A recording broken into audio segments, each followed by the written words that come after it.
আসন্ন জাতীয় সংসদ নির্বাচনকে টার্গেট করে ইসলামী দলগুলোকে এক ছাতার নিচে আনার চেষ্টা করছে বাংলাদেশ জামাতে ইসলামী। গত মঙ্গলবার জামাতে আমিরের সঙ্গে ইসলামী আন্দোলন বাংলাদেশের আমির ও চরমোনাই পীরের বৈঠকের পর বিষয়টি আলোচনায় এসেছে। গত বছর ৫ আগস্টের পর থেকে দলগুলোর মধ্যে ঐক্য প্রক্রিয়াটি শুরু হলেও হালে তাতে গতি ফিরেছে।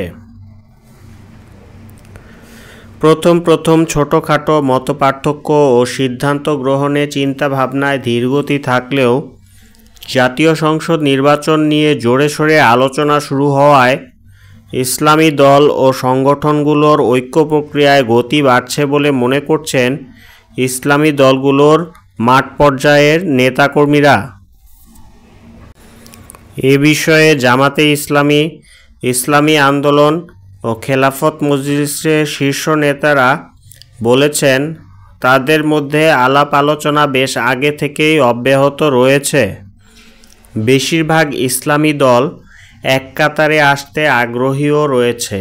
একটু সময় লাগলেও মৌলিক জায়গায় এক কাতারে পৌঁছাতে পারবেন বলেও তারা আশাবাদ ব্যক্ত করেছেন। জানা গিয়েছে, বাংলাদেশের নির্বাচন কমিশনে নিবন্ধিত এবং অনিবন্ধিত সব মিলিয়ে ৬০টিরও বেশি ইসলামী দল ও সংগঠন রয়েছে। এসব দলের মধ্যে হাতে গোনা ৭-৮টি দলের মাঠ পর্যায়ে কার্যক্রম থাকলেও অনেক দল অস্তিত্ব বিলীনের পথে। আর ইসিতে নিবন্ধিত ইসলামী দল রয়েছে মাত্র ১১টি। নিবন্ধিত ইসলামী দলগুলো হলো খেলাফত মজলিস, জমিয়তে উলামায়ে ইসলাম বাংলাদেশ, ইসলামী আন্দোলন, ইসলামিক ফ্রন্ট, খেলাফত আন্দোলন, বাংলাদেশ তরিকত ফেডারেশন, ইসলামী ঐক্য জোট, বাংলাদেশ খেলাফত মজলিস, বাংলাদেশ ইসলামী ফ্রন্ট, জাকের পার্টি ও বাংলাদেশ সুপ্রিম পার্টি। এর বাইরে বড় ইসলামী দল জামাতে ইসলামী এখন নিবন্ধনহীন। একসময় দলটির নিবন্ধন ছিল। বারবার সংসদ নির্বাচনে নিজস্ব প্রতীক দাঁড়িপাল্লা নিয়ে ভোট করে নির্বাচিত হয়ে জাতীয় সংসদে প্রতিনিধিত্ব করেছে দলটির নেতারা। তবে একটি রিট মামলায় জামাতের নিবন্ধন বাতিল করে ২০১৩ সালের ১ আগস্ট রায় দেন হাইকোর্ট। ওই বছরের ২রা নভেম্বর হাইকোর্টের পূর্ণাঙ্গ রায় প্রকাশিত হওয়ার পর জামাত ওই আদেশের বিরুদ্ধে আপিল করে।